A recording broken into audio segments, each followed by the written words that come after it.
La COVID-19 sigue arrojando incertidumbres en nuestro día a día. Hoy les explicaremos las diferencias de los síntomas de la gripe, los resfriados y el coronavirus con expertos sanitarios. Y vamos a indagar también en los efectos colaterales de la pandemia en el mercado inmobiliario. ¿Por qué si el mercado de la vivienda está hundido no han bajado los precios? Además abordaremos el fenómeno de la ocupación. ¿Es un problema preocupante en Canarias? Hemos entrado en una vivienda ocupada.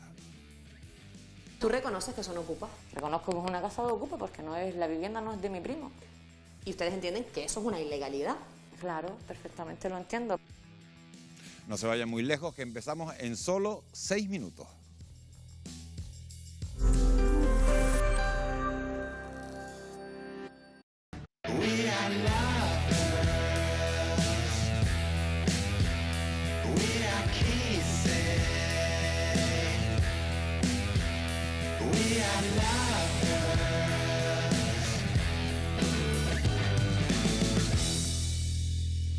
¿Qué tal? Buenas noches. El coronavirus irrumpió en nuestras vidas y en nuestras casas. Muchas familias tuvieron que pasar el confinamiento en viviendas pequeñas y compartiendo espacio con otros familiares, lo que hizo que se plantearan cambiar de domicilio. Sin embargo, el acceso al mercado inmobiliario sigue siendo inasumible para miles de canarios, los alquileres apenas han bajado y la pésima situación de la economía ha provocado que la compraventa se estanque, dando paso a un crack inmobiliario que podría ser superior al de la anterior crisis. Esta noche les vamos a ofrecer un amplio reportaje en el que abordaremos esta situación y en el que profundizaremos en un problema que preocupa a muchos propietarios, el de la ocupación. Aunque es un fenómeno minoritario en las islas, muchos hacen negocio a su costa, ya sea con la instalación de alarmas o con empresas que prometen devolver el inmueble al propietario en tiempo récord.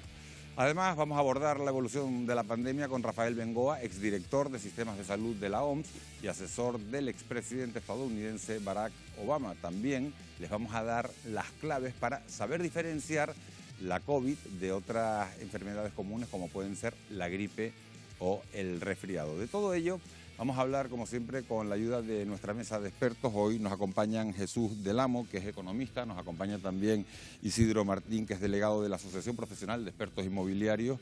Nos acompaña esta noche, bienvenida Carolina García, que es abogada, y también un asiduo de esta mesa, que es el médico Luis Ortigosa, médico, presidente de la Sociedad Canaria de Pediatría. La actualidad manda y la noticia a esta hora de la noche es que el Gobierno de España acaba de convocar un Consejo de Ministros con carácter extraordinario para debatir mañana si instaura o no, don Luis Ortigosa, el estado de alarma en la capital de España.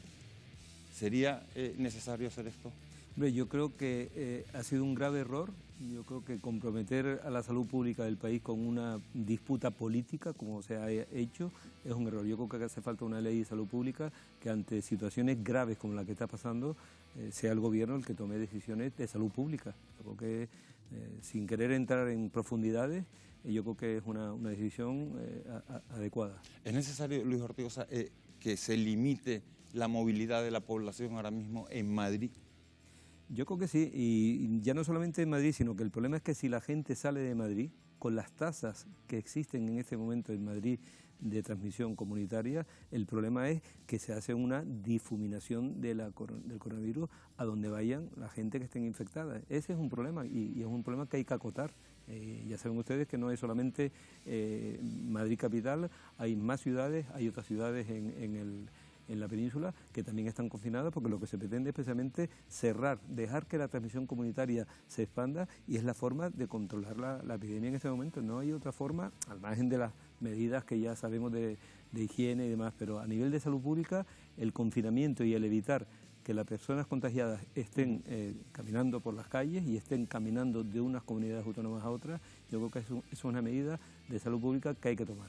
A esta hora de la noche, sin duda, la noticia del día. Vamos a retomar este asunto enseguida con Luis Ortigosa, también con Abengoa, que es exdirectivo de la Organización Mundial de la Salud. Vamos a hablar de ese Consejo de Ministros, de la posibilidad de que mañana se decretara el estado de alarma en la capital de España. Mientras tanto, vamos a contarle cómo está la situación en nuestro archipiélago. Canarias es a día de hoy la comunidad autónoma con menor tasa de incidencia del coronavirus en toda España. Aún así, debemos mantener la precaución porque los contagios siguen creciendo.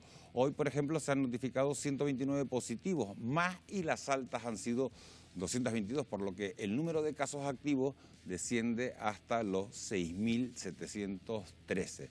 De ellos, 213 están hospitalizados en planta y 65 en UCI. Por desgracia, eso sí, hay que lamentar una muerte más en las últimas 24 horas hasta alcanzar las 241. Pero, ¿qué colectivos son los que más se están contagiando de coronavirus en nuestro archipiélago? Los datos los tiene una semana más Wendy Fuentes. Muy buenas noches. ¿Cuáles son esas cifras, Wendy? Muy buenas noches, Miguel Ángel. Pues como sabes, desde el inicio de la pandemia se ha puesto el foco en los mayores porque son los que sufren los cuadros más graves de la COVID, pero los datos demuestran que hay más casos en tramos de edad más jóvenes. De hecho, desde que estalló la pandemia, el grupo de edad entre los 20 y los 39 años concentra más del 35% de los contagios. El segundo sector más afectado es el de los canarios de entre 40 y 59 años, que aglutina el 32% de los positivos. Solo estos dos grupos suman el 67% de las infecciones acumuladas, lo que viene a confirmar pues que la enfermedad se transmite más entre los jóvenes y la población de mediana edad. De hecho, la incidencia desciende entre los ciudadanos de 60 a 79 años, que aglutinan algo más del 15% de los contagios. Una cifra que disminuye drásticamente entre los más mayores. Solo un 4% de las personas que ha contraído el virus en Canarias tenía más de 80 años. Por último, la incidencia en niños y adolescentes de hasta 19 años también es relativamente baja, ya que este grupo representa menos del 13% de los contagios. Además, y según los datos proporcionados por la Consejería de Sanidad, la letalidad del virus en Canarias es del 0,3% en pacientes con menos de 64 años. Si bien la mortalidad aumenta hasta el 4,5% en el grupo de personas de 65 a 74 años y se eleva al 15,6% en pacientes mayores de 75 años. Como ven, ya lo han visto en estos datos, la COVID se transmite fundamentalmente entre los jóvenes y las personas de mediana edad, pero son los mayores quienes terminan con esa afección mucho mayor y con esos cuadros más graves en la sintomatología de la COVID. Miguel Ángel. Gracias, Wendy, por estos primeros datos que nos ayudan a colocarnos en situación. La incidencia del coronavirus, como han visto, en niños es bajísima, entre 0 y 9 años representa poco más del 4%, y en los jóvenes de 10 a 19, pues un 8%, unos datos que confirman que las escuelas no deberían ser focos de expansión del virus, como parece que está sucediendo, Luis Ortigosa. Efectivamente, o sea, ya llevamos 3 semanas de que han vuelto los niños y los adolescentes a las aulas y a los institutos, y efectivamente los equipos directivos junto con Salud Pública hicieron todo lo que había que hacer para que esa vuelta a las aulas fuese lo más segura posible, y así se está confirmando. Primero, que hay muy poca transmisión dentro de los colegios, y segundo, bueno, que las normas de higiene se están manteniendo en niños, en adolescentes, en el profesorado, con lo cual ese miedo que tenían sobre todo la familia, yo creo que se ha ido disipando, pero no tenemos que bajar la guardia, porque efectivamente los niños, si se contagian, no se van a contagiar probablemente dentro del colegio, los contagios van a ser fuera, en sus casas, en sus domicilios, en los parques, con lo cual no vamos a repetir mascarillas, distancia física y normas de seguridad, lo hemos repetido, pero es que es importante, porque es que no tenemos en este momento... Es la manera de salvaguardar. Sanidad va a ser, Luis, más de 20.000 PCR desde hoy hasta el miércoles en los centros de infantil y de primaria de la ciudad de Las Palmas de Gran Canaria, que es la ciudad en estos momentos con más casos activos de todo el archipiélago. ¿Qué importancia puede tener ese cribado cuando hemos visto que la franja de edad no es precisamente de las más afectadas?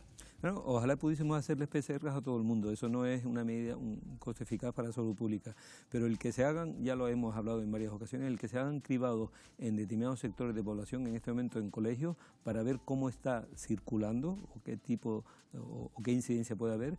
El tema es un tema económico, pero el tema de saber y tener esos fotogramas, esos retratos puntuales de cómo está la situación, siempre es bueno. En marzo no habían PCR, es que no teníamos método diagnóstico. Ahora ya contamos con ellos, vamos a utilizarlo y además vamos a tener ya muy pronto unos métodos diagnósticos que son mucho más rápidos. Las PCR a veces tardan 8, 12, 24 horas, mientras que estos test rápidos en 15 o 20 minutos vamos a tener. Es que eso te iba a preguntar y te iba a pedir una respuesta rápida. ¿Por qué para este tipo de cribados no se utilizan los test de antígenos si son más rápidos, más sencillos de hacer y además, sobre todo, tienen un coste menor? Yo creo que porque no las ha habido hasta ahora.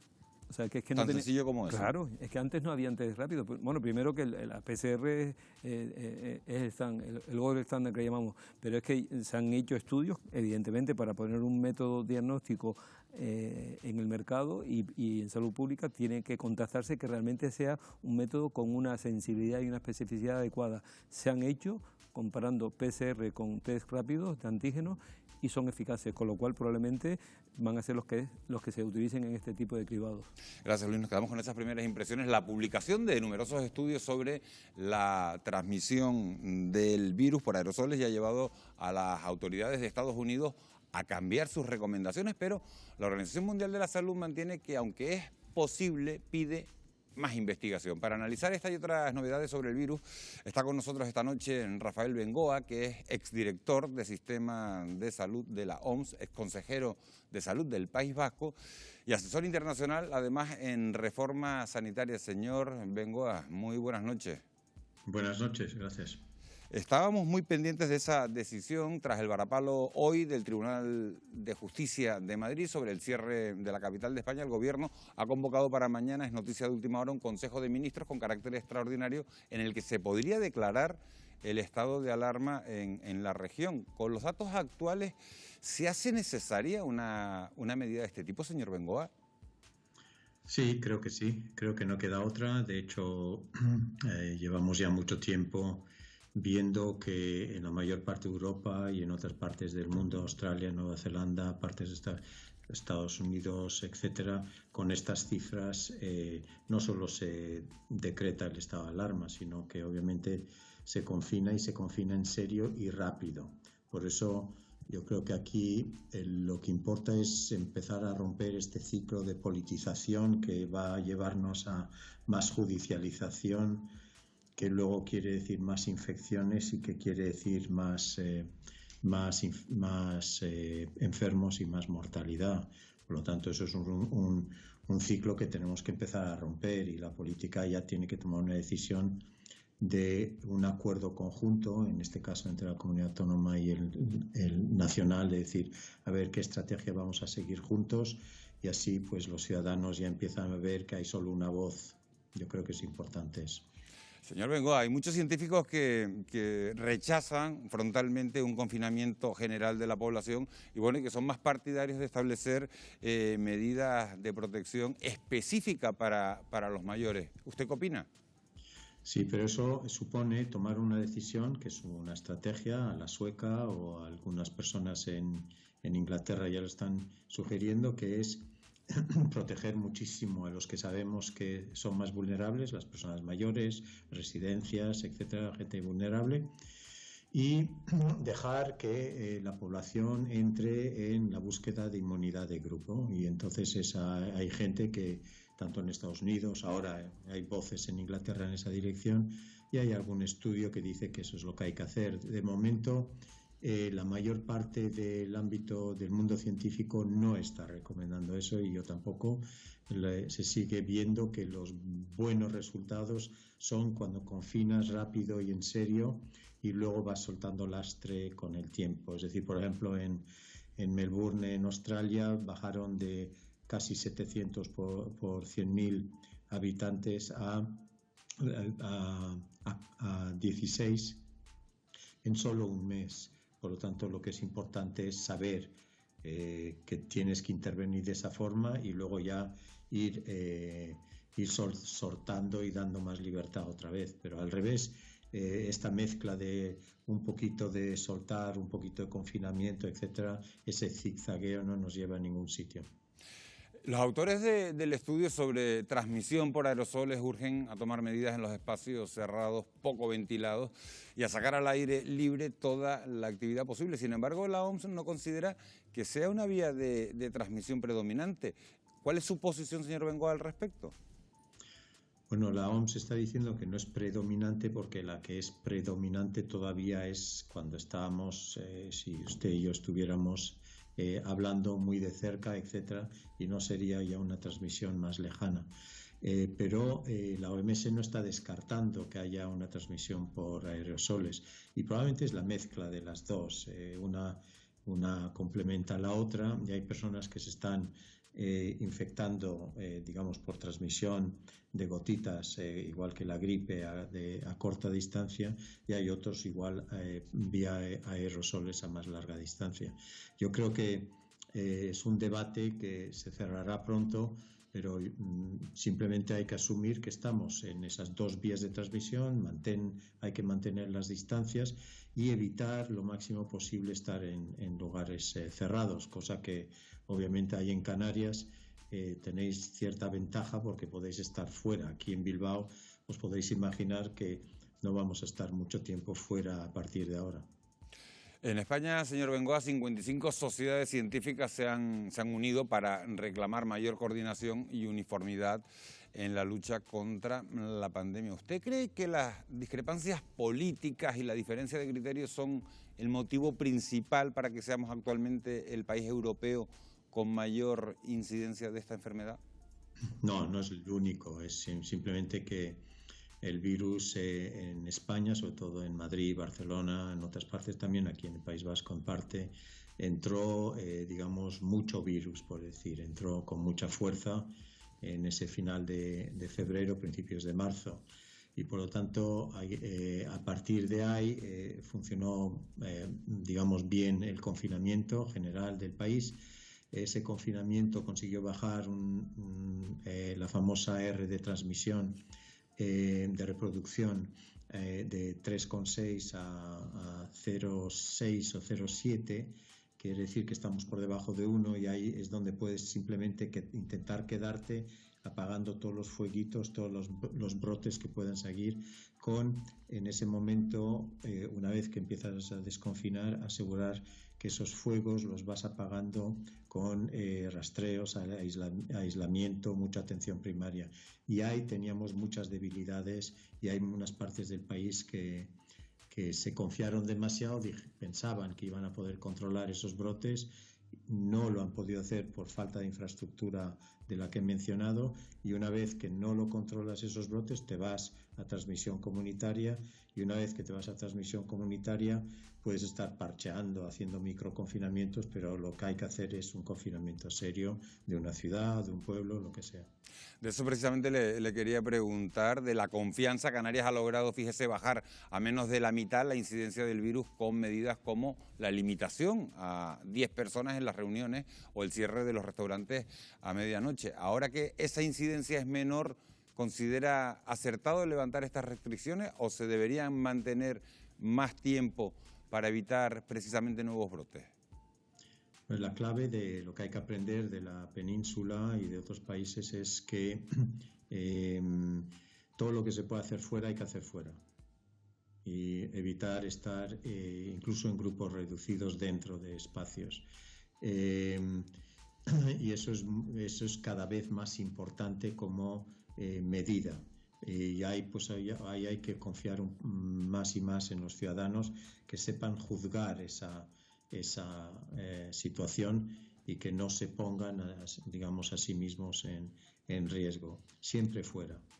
Señor Bengoa, le voy a hacer una última pregunta de una imagen que ha dado la vuelta al mundo, que ha aparecido en todos los informativos de televisión del planeta. Parece que la recuperación del presidente Donald Trump ha sido tremendamente rápida. Eso sí, le han administrado tratamientos experimentales que no están disponibles para el resto de ciudadanos.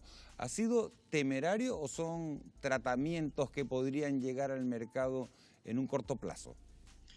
Bueno, la estrategia ahora es decir que como él ya ve que no le va a salir a tiempo antes de las elecciones la vacuna, porque ya le están diciendo las casas farmacéuticas que no la va a tener, que era pues, el puntazo que él quería dar de cara a los americanos y las elecciones. Ahora se está empezando a sacar de la manga que va a intentar tener un medicamento que han utilizado sobre él mismo y que ha sido milagroso. Pero claro, en el modelo americano ese no es el único medicamento al que no tienen acceso los americanos. Es que no tienen muchos acceso al sistema de salud, ni a tratamientos de cáncer, ni a tratamientos materno-infantiles, ni a muchas vacunaciones, y por lo tanto el problema en Estados Unidos no es lo que le pasa y lo que le dan a Trump y además al que le están cuidando 10 médicos, es que el modelo que intentó introducir Obama es el modelo que necesitan y Trump simplemente ahora está intentando decir que va a ofrecer este nuevo medicamento a todos los americanos antes de las elecciones, a todos los americanos que caigan enfermos. Obviamente yo personalmente no usaría, a su pregunta es una osadía, le van a decir los científicos que eso no es un medicamento que se le puede estar distribuyendo a toda la población enferma porque no está aprobado, y los demás medicamentos, el Remdesivir, la dexametasona, estas otras cosas de las que veníamos hablando 3 meses, sí. Y simplemente es que a Trump yo creo que tenemos que aprender a no seguirle en nada. Desde que se nombró científico mayor el de la República Americana, pues es evidente que no hay que seguirle nada. Doctor Bengoa, muchísimas gracias por habernos atendido esta noche. A ustedes, gracias. Bueno, pues una osadía, dice el doctor Bengoa, lo que ha hecho Donald Trump. Vamos con otro asunto que nos preocupa. La llegada del otoño trae también enfermedades típicas de estas fechas como son la gripe y el resfriado. Distinguirlas del coronavirus no parece tarea fácil, pero sí hay algunos síntomas que podrían darnos algunas pistas. Yo le voy a pedir a Wendy Fuentes, sí, con la ayuda hoy de don Luis Ortigosa, ¿podrías explicarnos, Wendy, algunas de esas diferencias para distinguir los síntomas de una patología y de la otra? Se la vamos a preguntar precisamente a Luis Ortigosa. Le voy a pedir que se acerque porque, como bien has dicho, con la llegada del otoño y el cambio de temperatura, pues la gripe y los resfriados se abren paso en medio de la pandemia, y es ahí cuando nos preguntamos cómo diferenciar los síntomas de estas 3 enfermedades. Y por ello, con la ayuda de Luis Ortigosa, presidente de la Sociedad Canaria de Pediatría, muy buenas noches. Vamos a intentar resolver estas dudas porque estas 3 enfermedades, estará conmigo en que tienen síntomas muy similares, ¿no es así? Bueno, vamos a intentarlo. Tenemos poco tiempo, pero vamos a intentarlo. Realmente tienen síntomas parecidos.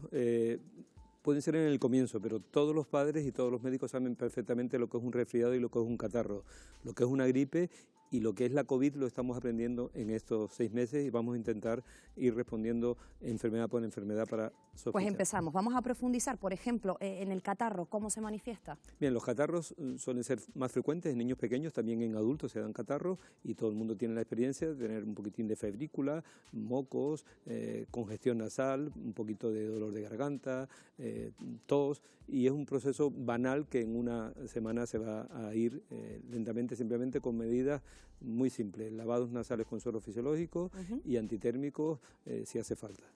La gripe. La gripe, sin embargo, ya es más seria. La gripe aparece muchas veces bruscamente con fiebre alta. La gripe suele tener fiebre que puede durar de 3 a 7 días, a veces con dolor de cabeza, con dolor de garganta, con congestión también de vías aéreas altas, y en ocasiones se complica, pueden dar neumonías y procesos importantes, con lo cual la gripe sí que es fácil de distinguir, además porque tenemos métodos diagnósticos, test rápidos para poder distinguir, y vamos a hacerlo ahora en la temporada, qué tipo de gripe es la que está circulando. Ya hablamos del catarro, de la gripe. Los síntomas del coronavirus, ¿cuáles son los más comunes? Los síntomas del coronavirus también ya lo sabemos casi todos porque hemos hablado durante estos 6 meses. En un 80% pueden ser incluso asintomáticos, tanto en niños como en adultos, pero nos queda ese 20% que pueden ser síntomas muy parecido efectivamente al principio en un proceso catarral. Puede empezar con fiebre, no muy alta o fiebre alta, síntomas catarrales, tos, y a veces esta sensación de dificultad respiratoria, y en adultos sobre todo estas dos síntomas que cada vez son más frecuentes, el tener esta anosmia, es decir, esta falta de olfato, o esta ageusia, esta falta del sentido del gusto. Esto también tenemos que sospecharlo a veces incluso sin ningún otro síntoma. Ya los médicos pueden sospechar que en el momento pandémico en que estamos se puede tratar de una COVID. Teniendo en cuenta su explicación, si algunos de los síntomas de la gripe, del catarro y del coronavirus son similares, ahora me pregunto yo, y muchos de los que están en casa también, ¿en qué momento debemos de descolgar el teléfono y llamar a los servicios sanitarios, y en qué momento sospechamos que, oye, esto puede ser coronavirus? Muy bien, es que estamos en un momento en el que la pandemia de coronavirus es la que está provocando este tipo de alertas. Estamos entrando en otoño e invierno y van a venir todos los catarros, y en enero van a venir otros tipos de virus, rinovirus, virus respiratorios sincitiales, que ya los médicos saben perfectamente cómo distinguirlos, y muchos padres, cuando se tratan de niños o muchos adultos, saben perfectamente al principio los síntomas catarrales. Si hay dudas, evidentemente en este momento tenemos que hacer una PCR o un test de antígenos para tratar de detectar que se trate de una COVID. Y si es fiebre alta y sospechamos que tenemos una gripe, hay una serie de alertas centinelas que ya se encargan de hacer este tipo de estudios. Las coinfecciones de COVID y de gripe ya han sido documentadas en España durante esa primera ola de la pandemia. ¿Qué pasa si tenemos ambos virus? Le pregunto, en ese caso, el cuadro de síntomas sería mucho más grave. Mucho más grave. Y precisamente hoy acaba de salir un artículo científico publicado ya viendo la mortalidad y la gravedad que tiene cuando hay esta coinfección. Con lo cual, yo creo que después tendremos tiempo de hablar. Si nosotros nos vacunamos de gripe, que ahora estamos entrando en campaña, vamos a evitar esta posibilidad. Pero efectivamente puede ser grave el tener una coinfección de estas dos enfermedades. Le voy a pedir brevedad en la siguiente explicación, porque ya me está mirando ya Miguel Ángel Terrejo. Nos queda mucho contenido por delante, pero sí es cierto que quería apuntarle. El próximo 15 de octubre comienza en Canarias la campaña de vacunación de la gripe, y la Consejería de Sanidad pues pretende que haya una mayor cobertura, sobre todo en la población más vulnerable. La pregunta que quiero que me responda, ¿reduce la vacuna de la gripe la incidencia de la COVID-19? Si nos vacunamos, ¿habrá una menos incidencia? Habrá una menos incidencia de gripe. Si nos vacunamos de gripe, vamos a tener menos incidencia de gripe. No tenemos vacuna de COVID, con lo cual las medidas de protección de la COVID son las que hay que mantener. Evidentemente, lo que hay que hacer es vacunarse de gripe para todos los grupos que son vulnerables y que son de riesgo. Después tendremos ocasión de hablarlo. Pero es importante que toda aquella persona que sea de riesgo, que sepa que tienen vacunas financiadas a su disposición. Muchísimas gracias, Luis Ortigosa, por responder a todas nuestras preguntas, y le invito a que continúe con nosotros en el programa. Gracias.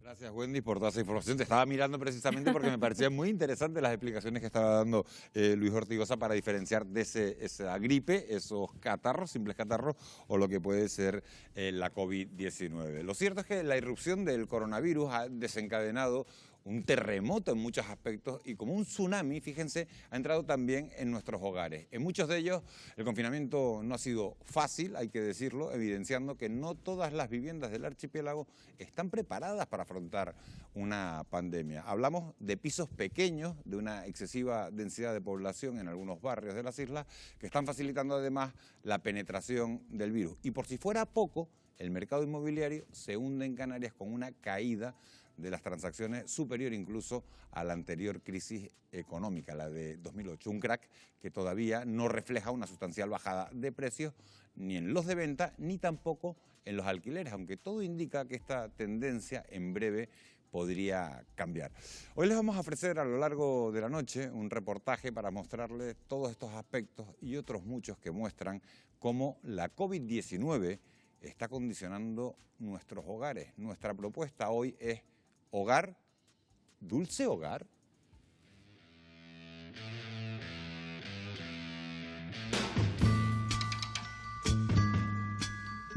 Espacio vital y refugio, símbolo de pertenencia, de seguridad y de calma.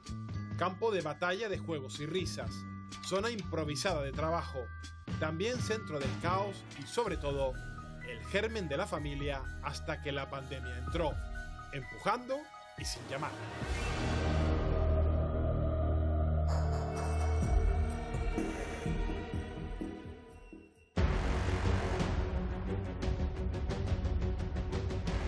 paredes y suelos se tambalearon con la llegada del coronavirus y hoy sabemos que nuestros hogares no están preparados para embestidas de esta magnitud. Indudablemente se ha producido un cambio de preferencia. Nos hemos dado cuenta de cosas que antes no apreciábamos y ahora sí apreciamos. Es decir, estar metidos en el centro de la ciudad, en un espacio pequeño que nos haya servido mucho durante el confinamiento, ha producido a su vez que mucha gente esté valorando irse a vivir al exterior, a las zonas altas de las ciudades, pegado a la playa, lo que fuera, pero también tiene un agravante, que hay mucha gente que le gustaría y no puede, y que puede generar frustración a muchas personas.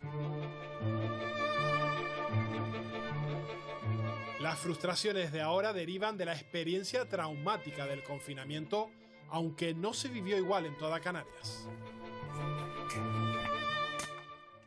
Luis, estemos podando este limonero, la verdad que tienes una casa enorme. ¿Cómo viviste tú el confinamiento aquí? Bueno, pues afortunadamente dentro de lo que cabe más o menos lo he pasado bien, gracias a estos árboles y a esta finca que puedes ver. ¿Cuáles eran las actividades que más hacías tú aquí durante el confinamiento? Bueno, pues ir a la finca, por ejemplo, atender la arbolea y lo necesario de la agricultura para poder mantenerlo tal y como está. Afortunadamente, el vivir en una zona rural tiene sus ventajas con respecto a las grandes ciudades. Aquí respiras un aire más puro, más limpio y sinceramente se pasa mejor.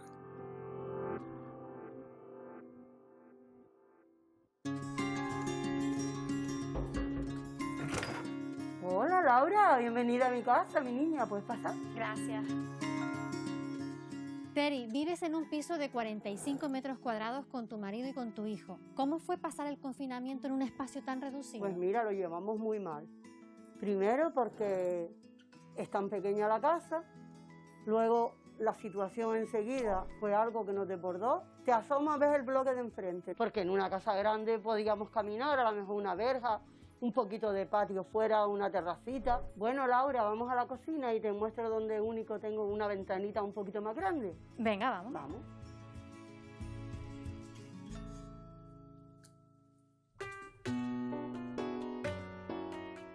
Esto es la cocina y es el balcón y el sitio donde yo me asomaba cuando venía de trabajar.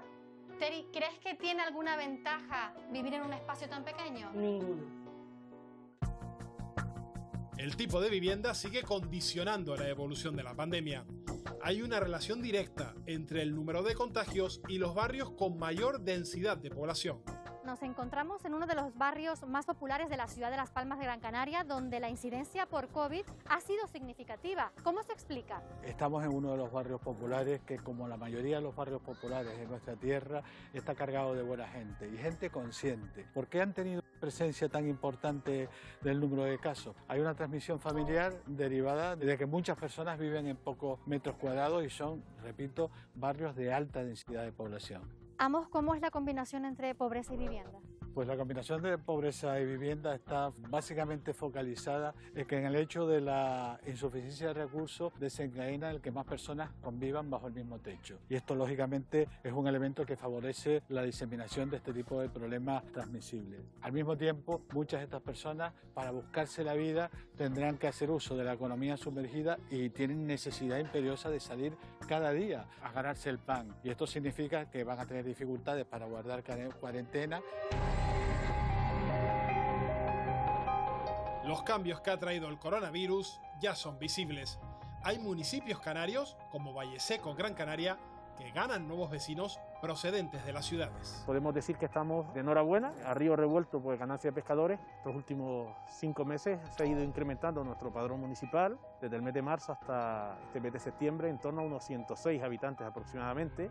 Son ya muchos los vecinos que vienen al municipio interesándose en la compra o en el alquiler de alguna vivienda dentro del municipio de Valleseco. No siempre es posible trasladarse fuera de las ciudades, así que muchos canarios han optado por reformar sus casas, viviendas que no siempre están en las mejores condiciones. Según el Instituto Nacional de Estadística, el 45% de las viviendas en Canarias presenta alguna deficiencia.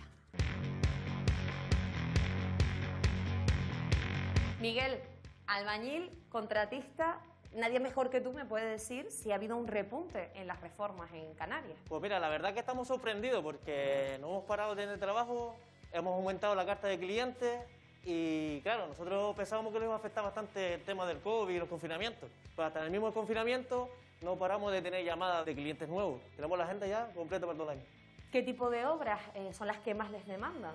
Ahora mismo lo que se está demandando bastante es el tema de reforma de baño, reforma completa, pladú, pintura, bastante pintura, fallada sobre todo, porque con el tema del confinamiento la gente se dieron cuenta de los fallos dentro de la vivienda. Nosotros cuando empezó el confinamiento tuve que despedir a dos operarios y al final, cuando estamos saliendo del confinamiento, he tenido que contratar 6 operarios más. Miguel, te dejo que continúes trabajando. Muchas gracias por atender. Muchas gracias a usted. Hasta luego. Chao. Pero no todas las reformas se hacen de forma legal. Cada vez han proliferado más los manitas que hacen obras sin ningún tipo de factura. Hoy vamos a intentar localizar a uno de ellos. Hola, buenos días. Llamaba por un cartel que he visto en la calle donde se ofrece un albañil. No sé si es usted. Sí. Vale, le comento. Es que, bueno, tengo la cocina que está en un estado muy malo y quería reformarla.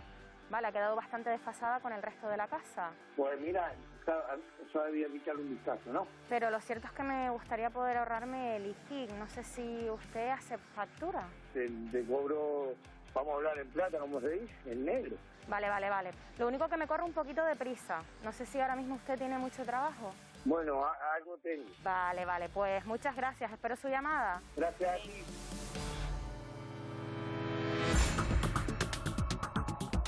Reformar es una opción, pero el deseo mayoritario es poder comprar una nueva vivienda. Sin embargo, la crisis económica y la incertidumbre sobre el futuro más próximo ha provocado el hundimiento del mercado inmobiliario.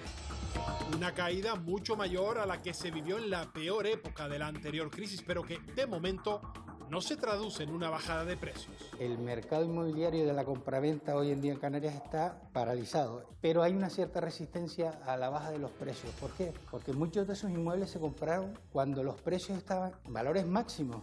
Estábamos en plena burbuja inmobiliaria donde estaban los precios caros y entonces eso hace que los propietarios actuales de la vivienda, salvo que tengan mucha necesidad de liquidez, estén aguantando. Esa resistencia que se quebrará si la pandemia y la crisis continúan.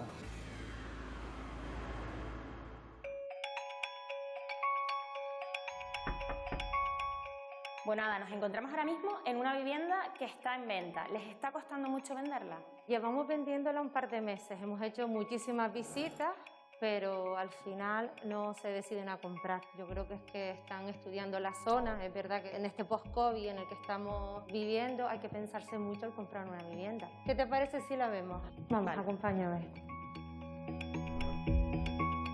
Entonces, Ada, ¿por qué razón esta vivienda ahora mismo no se está vendiendo? Está tardando un poquito más en venderse porque el comprador debe de tener capacidad económica para poderla comprar. ¿Qué pasa? Que el COVID y el confinamiento que hemos tenido y los ERTE ha mellado mucho la seguridad de las personas a la hora de comprar. Desde que la pusieron en venta hasta día de hoy, ¿ha bajado o ha cambiado su precio? No ha bajado el precio, sigue manteniéndose el mismo. En este momento, ¿qué tipo de viviendas son las que más demandan los clientes? Ha cambiado la idea de vivir ya en los núcleos urbanos y prefieren trasladarse, vivir un poquito más lejos de la ciudad, pero tener espacios de esparcimiento. Los efectos de la COVID también afectan a los alquileres.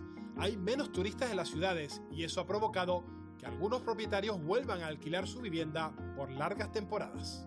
Jaime, ¿por qué este piso ha pasado de vivienda vacacional a un piso de alquiler de larga duración? Ya no hay tanto flujo de turistas que demanden este tipo de vivienda y entonces pues han pasado al alquiler tradicional. Los propietarios quieren que no pare de rentar y quieren un poco más de continuidad en los ingresos. ¿Crees que serán más los pisos que se sumarán al alquiler de larga duración en vista de las previsiones que tenemos con el turismo? Muchos van a pasar a tradicional en vista de que necesitan ingresos y quieren que el producto genere.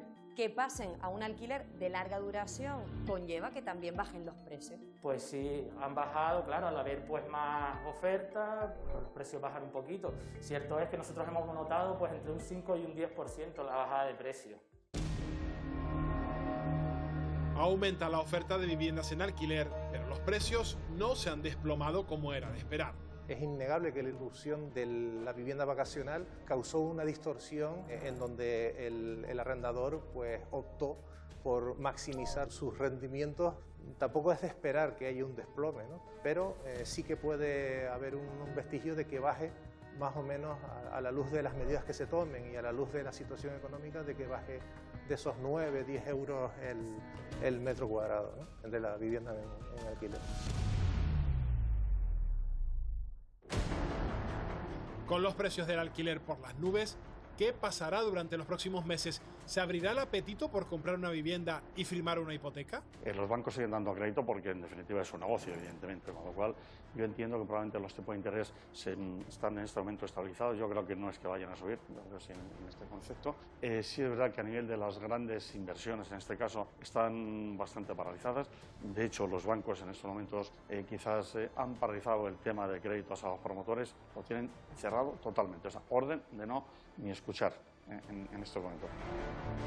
Indudablemente estamos en un contexto histórico en términos de tipos de interés. Los tipos de interés están en mínimos, así lo han anunciado los bancos centrales, y por ende pues las hipotecas también se ofrecen a tipos mínimos. De hecho, nunca se había dado esta situación, con lo cual aumenta el atractivo para endeudarse a largo plazo en la compra de la vivienda. El mercado de la vivienda se tambalea. Pisos pequeños que han dejado de ser hogares, un mercado inmobiliario hundido y alquileres inasumibles dan paso a otras fórmulas. Salir de las ciudades o realizar pequeñas reformas hasta poder permitirnos algo mejor. Mientras, la incertidumbre también convive con muchas familias canarias.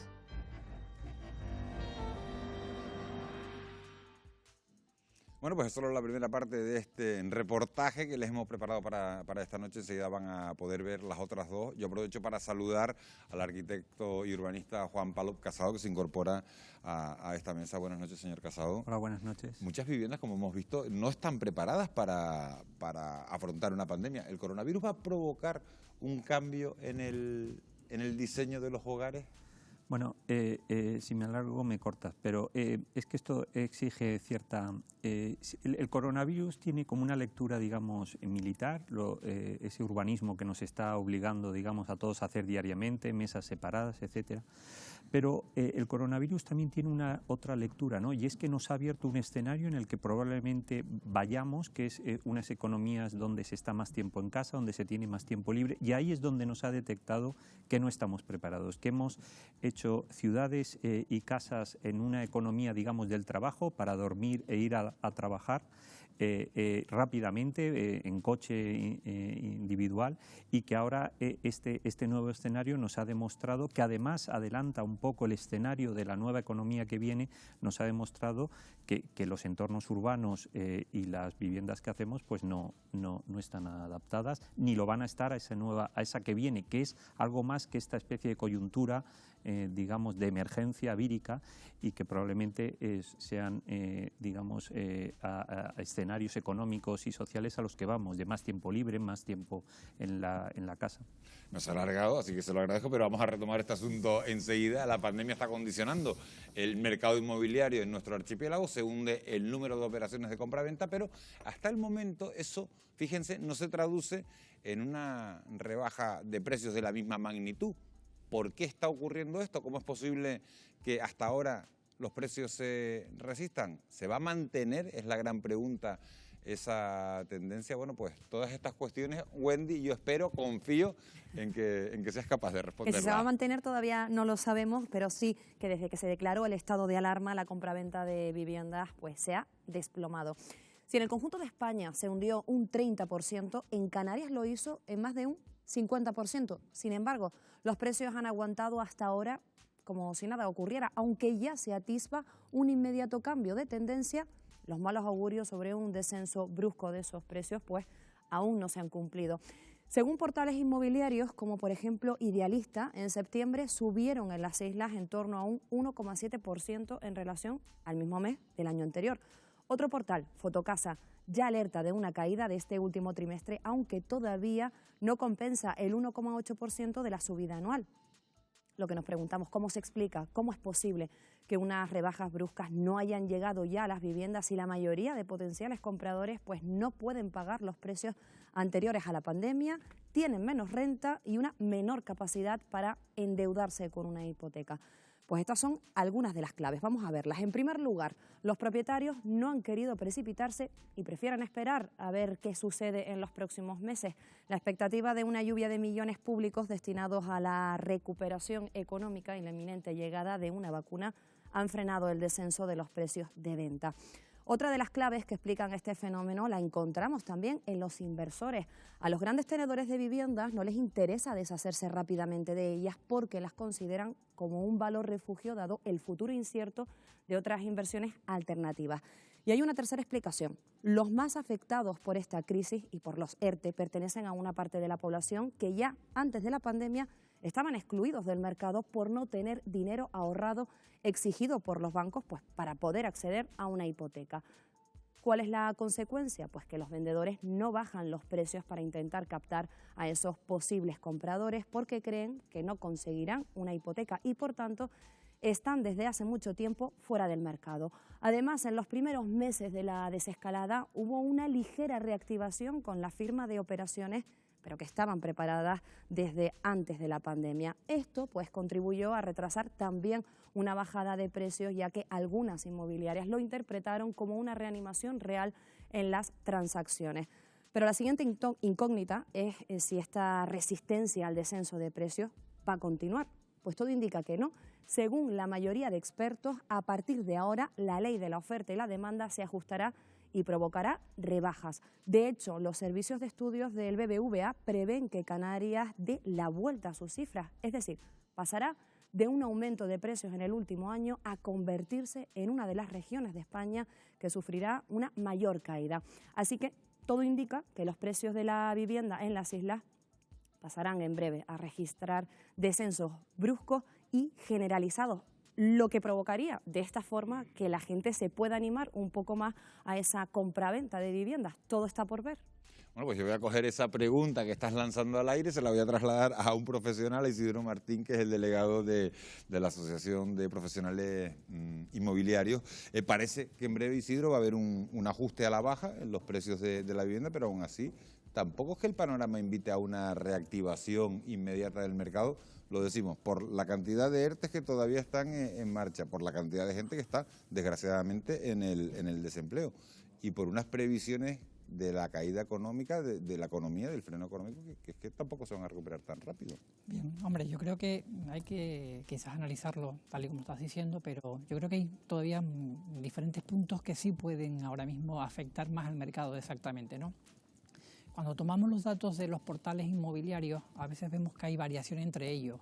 Nosotros los profesionales entendemos que a veces la información tiene que salir de nosotros, no de los portales, porque los portales tienen prácticamente su rédito en base a lo que informan al exterior, ¿no? Pero algo más importante también para nosotros es que cuando no se ha hecho una política pública importante de vivienda, que carecemos desde el 2009 hasta ahora, no hay viviendas sociales, no hay vivienda pública, pues lógicamente hay una demanda en el mercado. Nosotros entendemos, y estamos entendiendo ya, que el precio se está empezando a moderar. En los arrendamientos el precio está moderándose constantemente, quizás porque ha habido una extrapolación de las viviendas de alquiler vacacional a viviendas, exactamente a viviendas de lo que sería alquiler habitual, y lógicamente pues eso sí ha ayudado un poco a frenar exactamente la subida o ha contenido los precios de los arrendamientos. Como tú decías, Miguel, estamos en una situación quizá de anestesia económica, ¿no? Estás comentando, los trabajadores están anestesiados con el ERTE y muchas empresas se anestesiaron con los ICO. Recordemos que en los últimos meses de verano hubo una lluvia de millones hacia las empresas, ¿no? Pero eso se va a acabar, tenemos plazos. El 31 de diciembre habrá que volver a trabajar aquellos cuya actividad se haya recuperado y las empresas tendrán que hacer frente al pago de esos ICOs, ¿no? Y aquí hay una segunda derivada que estamos viendo, ¿no? Quizás nos alegramos de que los alquileres bajen o de que el precio baje para aquellos que van a adquirir una vivienda, pero no nos olvidemos que en España la adquisición de una segunda vivienda es el mayor depósito de valor que tienen las familias. O sea, eso va a provocar un empobrecimiento de aquellas personas que han depositado sus ahorros en esas viviendas, que en España es muy habitual. Es casi, digamos, nuestro seguro de jubilación. O sea, que hay una cara B de esta caída inmobiliaria que afectará también. Y luego lo que estamos hablando, la lluvia de millones públicos, pues si cesa la actividad económica, ¿de dónde saldrán esos millones públicos? Entonces tenemos una situación muy complicada.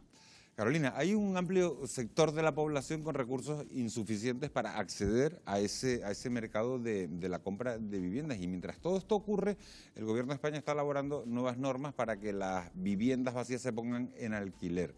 ¿Crees que la política a seguir debe ser el incentivo o fuertes penalizaciones para estos propietarios?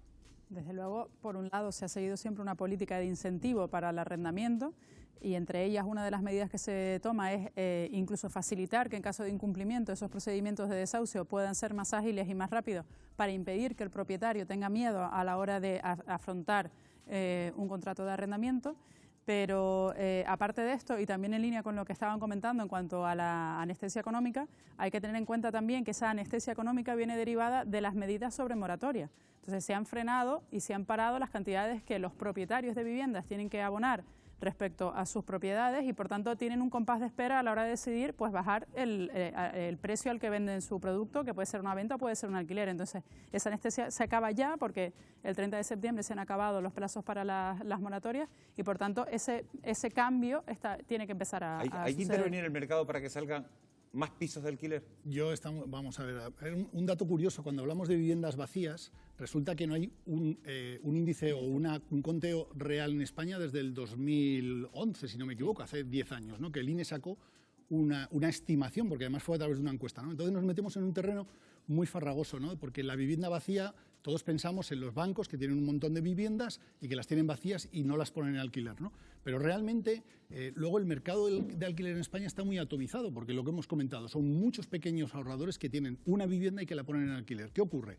Que están indefensos, eso lo comentará Carolina. En una situación de impago están indefensos. Incluso cuando vas a alquilar a ciertos sectores de la población, esos sectores están protegidos ante impagos, con lo cual yo como propietario, si me viene alguien en esa situación, ya lo rechazo, ni siquiera le dejo entrar en el mercado. Y entonces esto genera unas rigideces que no se pueden atacar, ¿no? Yo creo que al contrario, más bien habría que liberalizar el mercado. Sí, eso nos pasa ahora mismo por la inseguridad jurídica que puede provocar un arrendamiento. Muchos propietarios han decidido no alquilar sus viviendas, quizás porque yo meto mañana una persona, se va al ERTE y ya tenemos una familia vulnerable. ¿Qué hago? Ya tenemos un gran problema. Entonces, pues, muchos propietarios han retirado algunas que otras viviendas del mercado. A pesar de la extrapolación del alquiler vacacional, hay propietarios que lo han retirado por esa inseguridad. Y eso lo que crea es que se vaya compensando, pero no haya un tirón a la baja realmente de los precios de alquiler. Y después tenemos otro problema que es el tema del turismo, ¿no? Para nosotros el 36 al 38% del turista es el que compraba las viviendas en el sur. Muchas de ellas se dedicaban al alquiler vacacional y algunas a alquiler de temporada, que estamos hablando de mucho más tiempo, ¿no? ¿Qué pasa? Que mucho ahora mismo ese 36% de turismo en compra-venta lo hemos perdido, o lo estamos perdiendo. Lógicamente no tenemos turismo. Más el acompañamiento del ERTE y el ERE, pues lógicamente pues el mercado pues lógicamente se va cerrando un poco. No, yo quería a lo mejor cambio de tercio, pero pensar que el dilema ya es vivienda pública, vivienda privada. Yo creo que no estamos hablando de los barrios. Gran parte de los problemas que hemos visto hoy, y yo creo que va a ser un reto, sobre todo para la administración y para todos los operadores privados, ¿no? ¿Cómo se resuelven los problemas, esas carencias que tienen esas casas? Nadie piense que vamos a meter un gimnasio, una biblioteca y un despacho de juntas en cada una de las casas ligadas al teletrabajo. Va a ser esa escala intermedia, la de las comunidades, la de los barrios, la de los ecobarrios, las que van a poder resolver este tema. De manera que, digamos, toda esta discusión de la vivienda vacía, el derecho a los propietarios, yo creo que va a haber que empezar a meterla en marcos y en visiones colectivas mucho más amplias y probablemente complicadas, ¿no? O complejas, mejor. A mí sí me gustaría preguntarle a todos que si sea mediante compra o alquiler, si ustedes creen que se va a consolidar un cambio de tendencia por el que muchos prefieren alejarse de las ciudades por vivir en viviendas más baratas, más amplias y con mayor espacio exterior. Municipios como Valle Seco, por ejemplo, en la isla de Gran Canaria, ya están evidenciando un sensible aumento de vecinos. Lo que ocurrirá es que probablemente esas viviendas se van a encarecer, ¿no?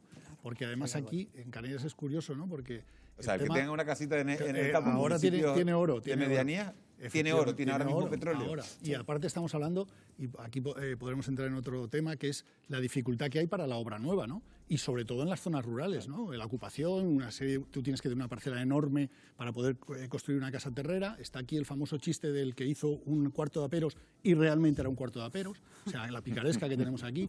Entonces, ahora nos encontramos precisamente con que queremos expandir y no podemos, porque la legislación tampoco nos permite construir en muchas zonas naturales, ¿no? O sea, imaginemos ahora, por ejemplo, que nos queremos trasladar al Teide, que es muy sano, pero es imposible porque legalmente no se nos permite. O sea, ahí entramos en otra discusión que quizás los urbanistas tendrían que considerar, ¿no? Sí, bueno, yo creo que más que irnos todos al campo, lo que hay que traer es el campo a las ciudades, ¿eh? O sea, es un problema de escala. O sea, cinco familias yéndose al campo es una cosa maravillosa.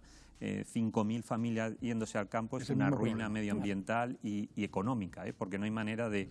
O sea, que yo creo que, por eso digo que en el discurso de ese urbanismo militar puede parecer que todos nos tenemos que seguir huyendo, pero en esa otra, digamos, lectura un poco más sosegada, un poco pensando en el día después de la vacuna, cuando ya todo esté resuelto y a lo mejor incluso no estemos hablando tanto de esto, creo que lo que va a quedar es que tenemos que repensar nuestras ciudades, tenemos que repensar nuestras viviendas y tenemos que repensar las escalas intermedias, ¿no? Quiero añadir un poco que algo importante ha traído el COVID. Con brevedad, porque me tengo que ir a publicidad. Algo muy importante que ha traído el COVID es quizás las zonas de medianía, en las zonas norte de las islas principales, están cogiendo precios, están cogiendo auge. Esto es bastante importante para nosotros, que zonas prácticamente que los precios eran bastante bajos, están retomando otra vez un precio al alza, ¿no? Bueno, pues tenemos que hacer, como decía, una breve pausa para la publicidad, pero a la vuelta vamos a seguir analizando otros aspectos de la situación de la vivienda en nuestro archipiélago. Vamos a volver con la segunda parte de nuestro reportaje, en el que les vamos a mostrar cómo está viviendo Canarias el fenómeno de la ocupación. ¿Se ha convertido realmente en un problema? Lo vemos a la vuelta.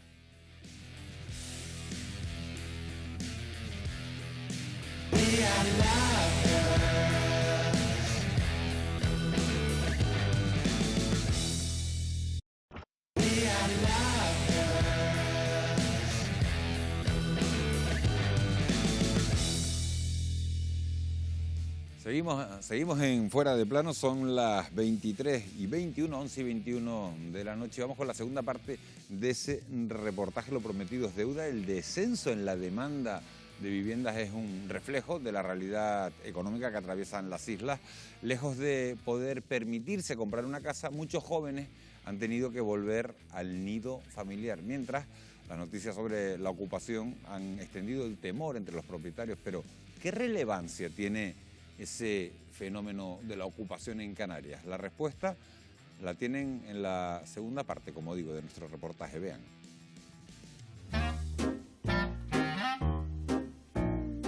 Grandes, pequeñas, blancas, de colores y también sin pintar. Alejadas de todo o en medio de una gran ciudad. Algunas, incluso, respiran al exterior. Pero todas, cualquiera que sea su forma, son objeto de deseo. Espacios donde alojar proyectos de vida que no siempre se cumplen.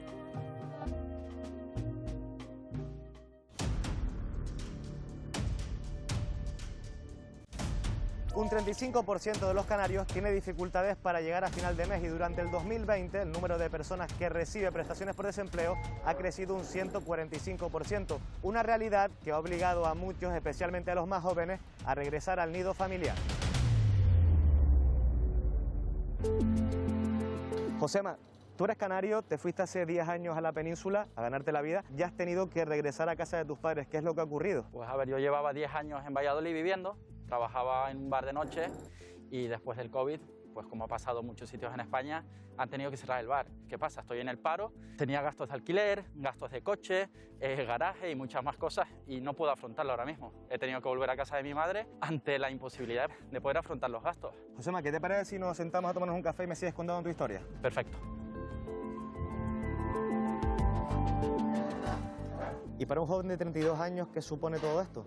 Pues para mí supone una pausa en mi vida, un retroceso en lo que yo había hecho, que era independizarme, llevar 10 años ya afuera y verme con una vida fuera de casa y me supone empezar de cero. ¿Y cuál es la opinión de tu madre sobre esta situación? A ver, mi madre evidentemente está encantada de recibir a un hijo en casa, pero la realidad de la situación es que al final es un gasto más que supone, ya no es comer ella sola, ya es comer yo también, y también ve cómo yo estoy afectado porque me ve que no estoy feliz.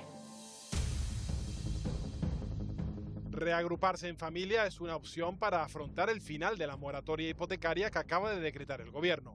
Hasta ahora, en España se han concedido unas 225.000 moratorias, a las que se suman las más de 660.000 que aprobó la banca aplicando sus propias medidas frente a la pandemia.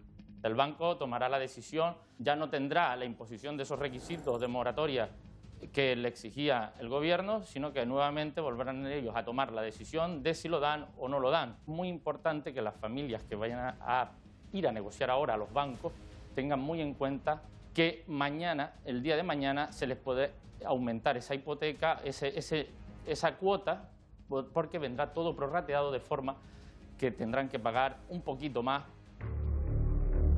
Aunque se pone fin a la moratoria hipotecaria, sí continuarán hasta enero la prohibición de los desahucios a los más vulnerables y las subidas desorbitadas del alquiler, medidas que no frenan las reivindicaciones del movimiento Ocupa. Buenos días, Israel. Tú eres portavoz de la plataforma Montaña Clara. ¿Cuál es la labor que desempeñan aquí en el sur de Tenerife? Intentar hacer las paralizaciones de desahucios de más de unas 480 familias. El tema está en que, claro, la gente no puede pagar 700, 600 euros y hay mucha vivienda que está vacía, que está abandonada y destruida por mediación de bancos o viviendas de protección oficial, y la gente se ha organizado y han ocupado las viviendas, las tienen usurpadas. ¿Podemos acompañarte a ver uno de los casos, a conocer una de esas familias? Sí, claro. Vete conmigo.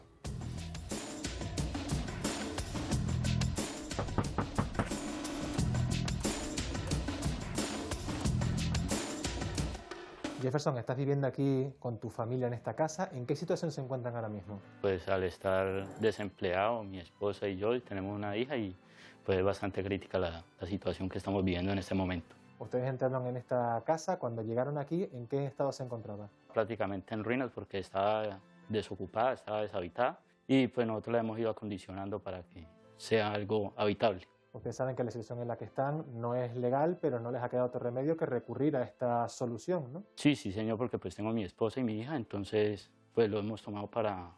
No tenemos empleo ni nada y no hay más. Durante el confinamiento y la posterior desescalada, proliferaron las noticias sobre viviendas ocupadas. Pero, ¿realmente existe un problema de ocupación?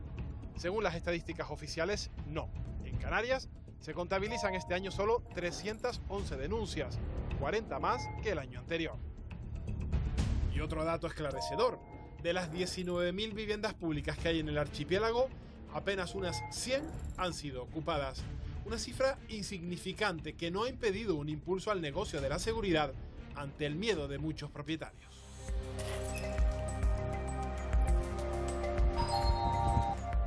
Hola.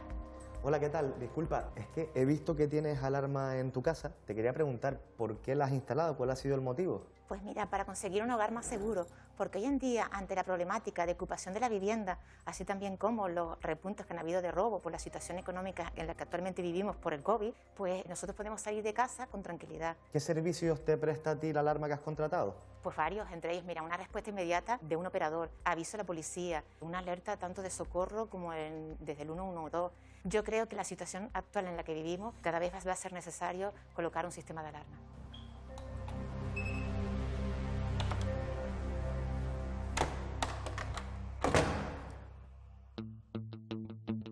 La demanda de alarmas se ha incrementado en un 30%. Antes la preocupación eran los robos y ahora la gente está más preocupada por que te entre un ocupa a tu vivienda. Por ello, la alarma conectada central receptor y aviso a policía es lo más demandado ahora mismo para solucionar este problema. Los datos acreditan que la ocupación apenas tiene incidencia en Canarias, pero eso no significa que no existan casos, como esta vivienda que tengo a mi espalda del barrio isletero de Las Palmas de Gran Canaria, que ha sido ocupada. Hola, Almudena, ¿qué tal? Estamos en una de las viviendas que están ocupadas. ¿Quién vive aquí? Mi primo Jordan. Y el antiguo ocupa era su tío, porque él vive aquí con el antiguo dueño, que fue el que falleció. Pero al final Fran era un ocupa también. Sí, claro. Legalmente esa casa no es de ninguno. De ninguno. ¿Sabían ustedes que esta casa se había vendido? No, para nada. ¿Se han puesto en contacto con ustedes los nuevos propietarios? Con la policía. Hace como 15 días vinieron los policías y ahora los vecinos pues están a saco, extorsionando. Almudena, si se presentara esta pareja que ha comprado esta vivienda, ¿ustedes se irían sin ningún problema? Claro, que nos den un mes para que mi primo pueda sacar sus cosas. Si tiene dueño, pues se le devuelve, pero si es del banco, pues el banco que busca una solución con mi primo. ¿Tú reconoces que son ocupas? Reconozco que es una casa de ocupa porque la vivienda no es de mi primo. ¿Y ustedes entienden que eso es una ilegalidad? Claro, perfectamente lo entiendo. Esta situación ha puesto a los vecinos en pie de guerra. ¿Cuál es la lucha de los vecinos? La lucha de los vecinos es que lo saquen a todos. En este edificio hay 3 ocupas. Mira, hay 1, 2 y 3 ocupas. Que no pagan ni agua, ni pagan luz, ni pagan gas. Hay mucha ocupación en esta zona. Sí, sí hay. Aquí cualquier cosita que vea a alguien se mete, eso seguro. El ayuntamiento no ha detectado, según me están preguntándome ustedes, problemas de ocupación directamente en la isleta. A no ser que se ocupe un edificio público, el ayuntamiento no puede intervenir. Es el propietario quien tiene que dirigirse a los juzgados y entonces es cuando podría intervenir el ayuntamiento siguiendo las indicaciones de los juzgados. Aunque es escaso este tipo de incidencias en las islas, hay empresas que acuden a la llamada de clientes cuyas viviendas han sido ocupadas. Otra desocupación más, esta es un poco más conflictiva que la normal, pero bueno, vamos a ello, chicos. Vamos, venga. Asistimos a un simulacro de desocupación de esta empresa que asegura tener cada vez más clientes en Canarias. Buenos días, somos la empresa Comartín. Por favor, ¿puede salir? Venimos a negociar con usted, por favor. ¿Puede salir un momento para hablar? Usted está aquí en un estado ilegal y necesito que salga para afuera. No me interesa, fuera de mi casa, por favor, dale, pues.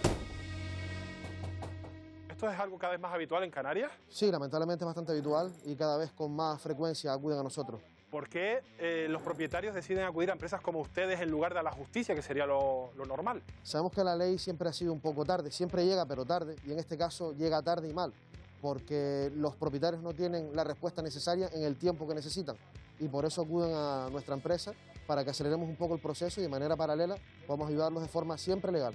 ¿Crees que la ocupación en Canarias es obra de alguna mafia? Total, una mafia total y absoluta. La verdad que se están utilizando muchos pisos para plantaciones de marihuana, narcopisos, incluso se la venden unas a otros por precios irrisorios, 500, 600 euros. Métodos frente a los ocupas que causan polémica y que ofertan soluciones por la vía rápida. Pero, ¿qué respuesta ofrece nuestro sistema judicial? El sistema judicial, la ocupación, tiene respuesta mediante el desahucio express. Si bien es cierto que ha habido direcciones nuevas de la Fiscalía General que ahora está consiguiendo que se agilicen. En el allanamiento de morada, la morada es el lugar donde se habita, donde están las pertenencias.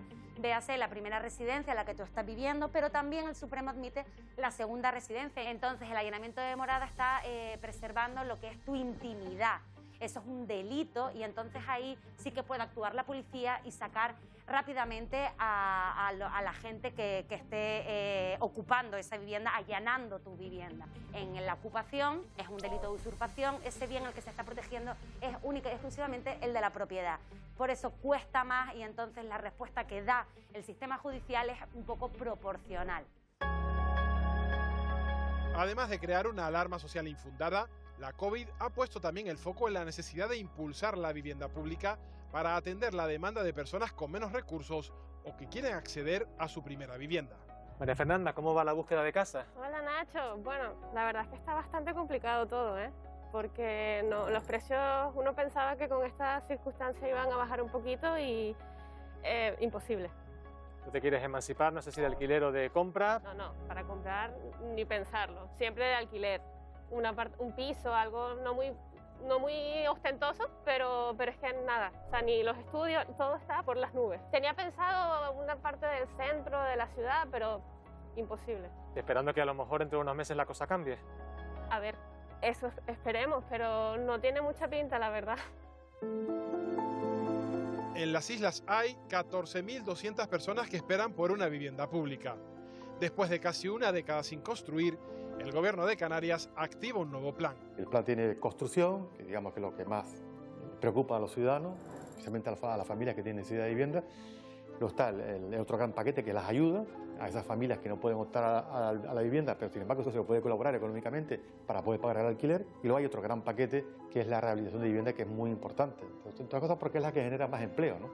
Hay un número muy importante de viviendas que están vacías, ¿no? Y por tanto lo que habría que intentar darle la seguridad al propietario y la garantía de que ponga su vivienda en el mercado para alquiler y que tenga toda la garantía de que el gobierno en este caso le va a dar una cantidad de dinero para rehabilitarla y ponerla en condiciones, que va a tener seguro a todo riesgo en caso de falta de pago. O sea, que hay unos procedimientos, unos procesos que estamos trabajando en ellos. El coronavirus ha empeorado las expectativas de construir un día a día mejor para las familias. Ha impedido a los jóvenes anclar los cimientos de un proyecto independiente y ha levantado un gran muro, el de la desigualdad, para agrandar aún más la brecha social en el modo de vida. Los datos demuestran que el fenómeno de la ocupación en Canarias es minoritario. Este año se han contabilizado 311 denuncias, que son 40 más que el año anterior. Sin embargo, algunas empresas especializadas en desalojo nos aseguran que tienen mucho trabajo.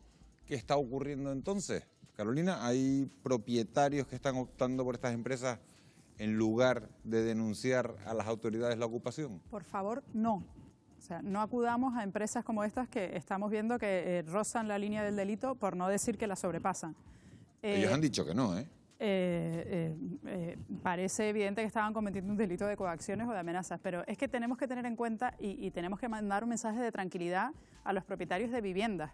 Y como bien explicaba la compañera, no podemos confundir lo que es un allanamiento de morada con lo que es una usurpación de un bien inmueble. Un allanamiento de morada es un delito flagrante en el que la policía puede intervenir inmediatamente y puede devolvernos la posesión de nuestra vivienda. Es decir, esto que se dice muchas veces de que me voy a ir un fin de semana y cuando vuelva me voy a encontrar a gente viviendo en mi casa y no los voy a poder echar, eso no es así. Es que te voy a poner un ejemplo. Esta misma semana una pareja de ocupas trató de cambiar la cerradura de una vivienda en Ginamar, en Telde, en Gran Canaria, después de acceder al interior. Los vecinos pudieron alertar a la propietaria, llamaron a la policía y se procedió a la detención de manera inmediata, ya que se trataba del domicilio, de la vivienda habitual de la señora. Te pregunto, vuelvo a incidir, en el caso de la vivienda habitual y las segundas residencias, el desalojo, eso que acabas de decir, es inmediato. Es inmediato, porque aunque es un delito, aunque haya incluso menores de por medio. Porque es un delito flagrante y se interviene de manera inmediata. El movimiento Ocupa no tiene nada que ver con lo que es el allanamiento de una morada. Realmente el movimiento Ocupa busca viviendas que estén desocupadas o abandonadas, porque ahí sí ellos entran y la convierten en su morada y ahí es cuando es difícil echarlos, por decirlo de alguna manera. Aunque sí que es verdad, y tenemos que tener en cuenta también esto, que es que después del 2018 se ha entrado en vigor una norma, que es el famoso desahucio express, que no es por vía penal, sino por vía civil, y realmente es un procedimiento muy rápido y bastante ágil para precisamente responder a esas necesidades y poder hacer un lanzamiento mucho más rápido también en esas situaciones de usurpación. Estabas comentando que esta empresa, ¿no?, que podría rozar el delito, pero es que por el otro lado estamos viendo también situaciones que hay ya ocupas, mafias profesionales, ¿no?, que se están encargando de ocupar pisos, incluso revendérselo entre ellos, y esto es una situación gravísima, ¿no?, y provoca una indefensión brutal. Por eso quizás vamos de un péndulo a otro y hay muchos propietarios que están también actuando al borde de la legalidad. Pero Jesús, los defensores de la ocupación señalan que es la única alternativa por las dificultades que existen para acceder a una vivienda. ¿Qué le decimos? ¿Es posible, pregunto, a la mesa, de algún modo, justificar las ocupaciones? Es que lo que hablamos es cómo le decimos a un trabajador que tiene un salario medio, que está haciendo un gran esfuerzo para pagar su hipoteca y llegar a fin de mes. ¿Qué le decimos a ese trabajador? Que lo que tiene que hacer, le damos el ejemplo de que hay que ocupar, porque si alguien ocupa una vivienda y no pasa nada... O sea, que no hay justificación alguna para las ocupaciones. Yo no le veo justificación. Es un delito. O sea, tengámoslo en cuenta, lo podemos defender ideológicamente o no, pero es un delito, está contemplado en el Código Penal, usurpación de bien inmueble, y tiene una pena que será mayor o menor, pero es un delito. Con lo cual, no podemos justificarlo si está contemplado en el Código Penal así tan alegremente. Aprovechando la abogada, probablemente toda la discusión viene por el famoso artículo 47 de la Constitución Española, ¿no?, que tenemos un derecho a una vivienda digna, y todo eso provoca, claro, ¿cómo ejercemos ese derecho? Porque ejercer el derecho a la libre expresión, yo lo ejerzo, pero si yo quiero tener una vivienda digna, ¿cómo ejerzo eso si alguien no me provee de una vivienda? Porque las viviendas no surgen de la nada, ¿no? Hay mucho esfuerzo en eso. Le voy a preguntar ¿cómo ejercemos ese derecho? El gobierno de Canarias, Juan, acaba de presentar un plan para poner en alquiler 6.000 viviendas de protección pública hasta el año 2025, pero claro, se cifran en más de 14.200, hablamos de 6.000 por un lado y hay 14.200 demandantes que esperan por una de esas viviendas. Si nos fijamos en estos números, lo que está claro es que el plan se queda corto. Bueno, está claro que el tema de la vivienda es un tema en Canarias, ¿no? El tema, la vivienda, el agua, o sea, podríamos, la energía, o sea, podríamos, y casi a lo mejor serían esos temas los que tendrían que estructurar, digamos, este plan, ¿no? de reestructuración de la economía canaria, etcétera. Pero bueno, si se proponen 6.000 y pico y faltan... ¿Y hay 14.200 demandantes? Pues demuestra que este es un asunto que no se está resolviendo y además, como hablábamos antes, pues hay que ver qué tipo de viviendas, en qué tipo de contextos, para qué tipo de familias, qué tipo de servicios urbanos van a tener esas viviendas que faciliten la vida, por ejemplo, de las familias jóvenes, con parques infantiles cerca, farmacias, o sea que no se trata solo de trabajar lo cuantitativo, sino lo cualitativo. Con respecto a los demandantes, los 14.000, nosotros, desde tanto FEPECO como DPEI, consideramos que la demanda no es tal. ¿Por qué? Porque hay muchas parejas que están repetidas y muchas parejas que no van a entrar dentro de las especificidades que se tienen que dar. Nosotros calculamos que puede ser menos de la mitad o por encima de la mitad. 14.000 demandantes entendemos que no, tendremos que justificarlo. Al final es que también estamos provocando una goma elástica, ¿no? Al final, para acceder a una de esas viviendas tienes que estar en un tramo de renta muy bajo. Claro. Si tienes una renta muy alta no tienes este problema, pero los que están en medio, que es el 60-65% de la población, es el que tiene problemas, porque si eres pobre, bueno, hay unas ayudas sociales. Pero ¿qué ocurre con los miluristas, que son la mayoría de la gente? Ahí es donde realmente tenemos un problema, porque ahorrar ese 20% que están pidiendo hoy para hipotecarnos es muy complicado, ¿no? Entonces, ahí sí que entiendo yo que debería haber quizás una ayuda pública para esa primera entrada, poder acceder al mercado de la vivienda, quizás sería también una solución. Les pregunto, finalmente, Carolina, el Gobierno de España no ha ampliado la moratoria hipotecaria, una medida a la que se habían acogido las familias más vulnerables que no podían acceder no podían hacer frente al pago de la hipoteca después del estallido de esta crisis. ¿Qué te parece la decisión? ¿Queda debilitado, por decirlo de alguna manera, el escudo social? Sí, por supuesto que se ve debilitado y es una medida además que es bastante controvertida. Era controvertida incluso cuando se promulga, porque la moratoria legal tenía unas limitaciones muy altas y de hecho se publicaba el otro día, el viernes se publicó los datos del Banco de España de las moratorias que se habían solicitado, las legales frente a las convencionales. Las legales son las que establecía la ley, eran obligatorias y eran muy buenas para el consumidor porque no tenían ningún tipo de incremento de interés y esos se habían solicitado y concedido unas 200.000. Sin embargo, si nos vamos a las convencionales, que son las que están pactadas con el banco a través de las diferentes asociaciones, se estaba hablando de unas 700.000. Por lo tanto, la incidencia realmente mayor de la moratoria estaba en la convencional. Es decir, una vez pasados los tramos de las moratorias, tanto la legal como la convencional, que terminaban el 30 de septiembre, pues tendremos que volver a negociar con nuestro banco cualquier tipo de modificación contractual o de carencia o de lo que sea, pues para poder asumir los pagos, no solo de las deudas hipotecarias, sino también las no hipotecarias. Está el debate muy interesante, en un mundo muy interesante, me da un montón de rabia, lo digo así porque es verdad tener que irme a publicidad, pero van a ser solo 2 minutos, y les vamos a contar que la historia nos ha demostrado que las grandes pandemias pueden llegar a cambiar incluso hasta la forma en la que entendemos las ciudades. El descubrimiento de que el sol contribuía a erradicar la tuberculosis estuvo en el origen de las grandes obras modernistas con ventanales amplios y espacios abiertos. ¿Influirá también la COVID-19 en la arquitectura y en el urbanismo de las próximas décadas? Lo vamos a analizar en 2 minutos, justo lo que dura la pausa publicitaria.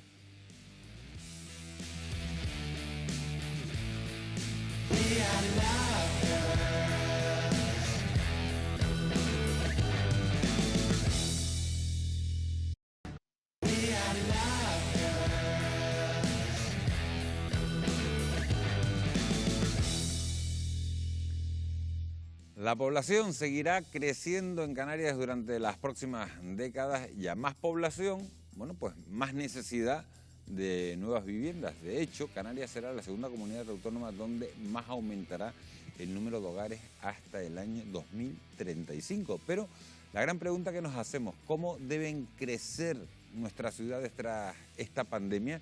Es uno de los temas que abordamos en la última parte de nuestro reportaje. En las islas viven más de 2 millones de personas y la cifra seguirá aumentando. Canarias será la segunda comunidad autónoma donde más aumentarán los hogares, con un 11% en el año 2035. Más viviendas y con la pandemia también más cambios. Las ciudades deberán adaptarse y el teletrabajo abre otras opciones.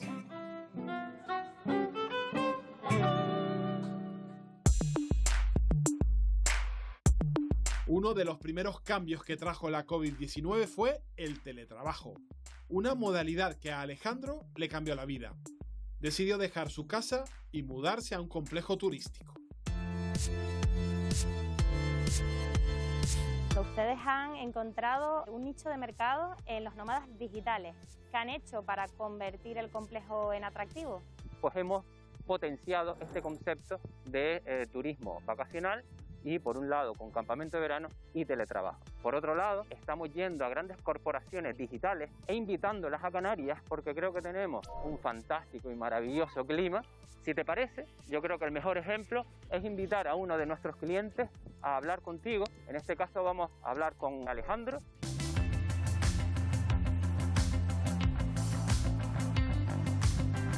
Bueno, Alejandro, veo que estás con el ordenador un poquito liado. ¿Qué es lo que estás haciendo? Pues mira, estoy teletrabajando.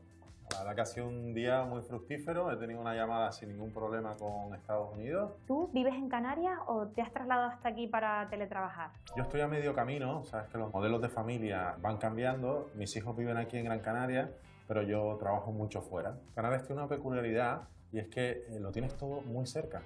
Entonces, estar en un hotel de este tipo, que no son mega hoteles, sino son hoteles en los que te mueves fácilmente, el personal es muy atento por el carácter isleño. Y luego, cuando quieres ir a la playa, estás a muy pocos kilómetros, y si quieres ir a hacer una ruta senderista o hacer ciclismo, que simplemente me tengo que subir en la bicicleta y ponerme a pedalear. El coronavirus nos ha dejado sin turistas, pero no sin los llamados nómadas digitales. Un nuevo mercado que los alojamientos turísticos de Canarias aún no aprovechan como podrían. Obviamente hay que mejorar en algunos aspectos. Por ejemplo, cuando hablamos de vivienda, el teletrabajador busca una vivienda flexible.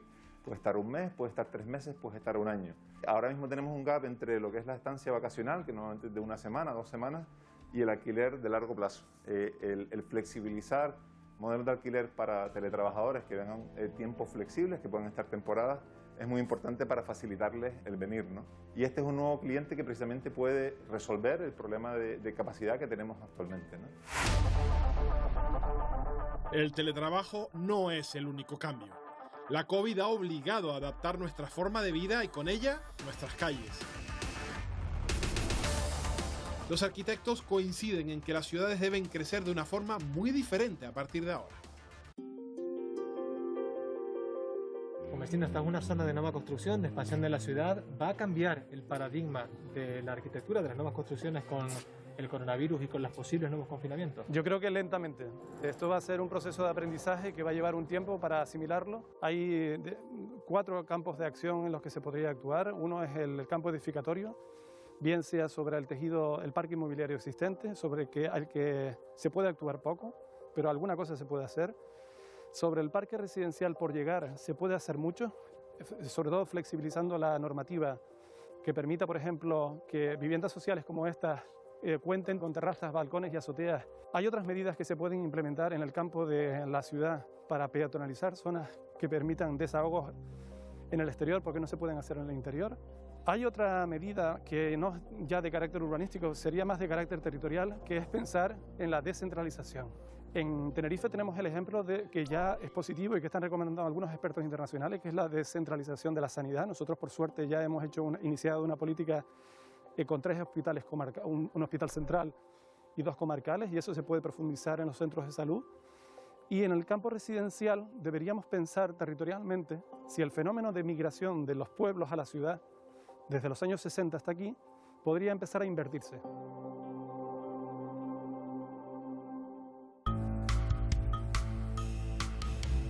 Además de ordenar de forma más eficiente las ciudades, la pandemia también impulsa la digitalización de los hogares con un objetivo: lograr mayor bienestar.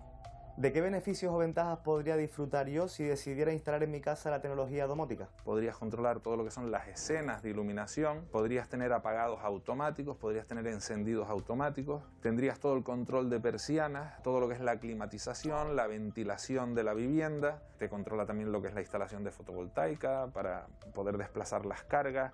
Todos los equipos ahora ya están viniendo preparados, los más modernos, para poderse integrar dentro de lo que es la domótica, como por ejemplo la lavadora, la nevera, los parámetros que dé el fabricante. La tecnología nos facilita la vida en hogares confortables donde la pandemia se vive de forma distinta.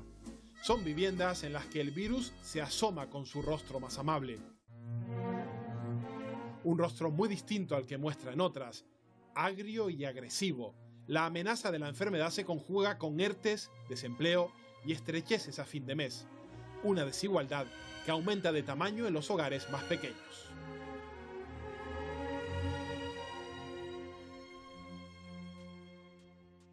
Ya lo ven, se dice que será el mundo, ¿cómo será el mundo después de esta crisis? ¿Habrá un mundo post-coronavirus en el mundo de la arquitectura? Esta crisis nos ha demostrado que tenemos unas ciudades en las que nos movemos mucho, ¿no? Para hacer la más mínima cosa tenemos unas cargas, digamos, de movilidad que las ha puesto, esta crisis la ha puesto un poco en crisis, valga la redundancia. ¿Habrá una nueva arquitectura, Juan?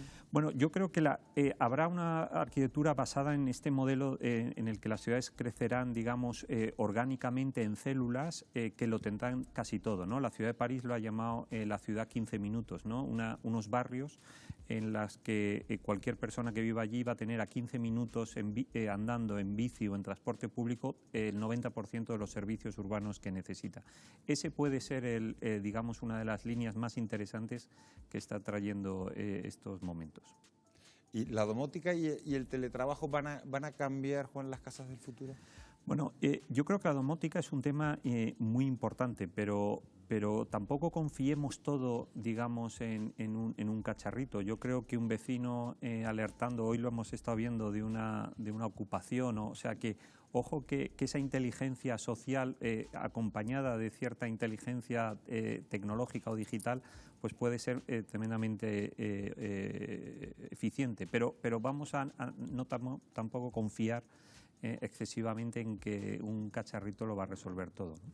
Lo de la domótica es interesante, pero a mí me gustaría hacer una reflexión. De los 4 que están en la mesa, ¿cuántos tienen domótica en casa? Carolina. Yo soy bastante tecnológica. ¿Y tienes domótica en casa? La verdad, pero domótica no tengo tanta. Soy más de cacharrito. ¿Y eso siendo tecnológica, pero... Jesús? Yo la verdad que no. No tengo. No, Isidro. Tampoco. No, no tengo domótica. Y es que además, digo, si la tuviera a lo mejor confío más un poco en todos estos aspectos que he comentado, ¿no?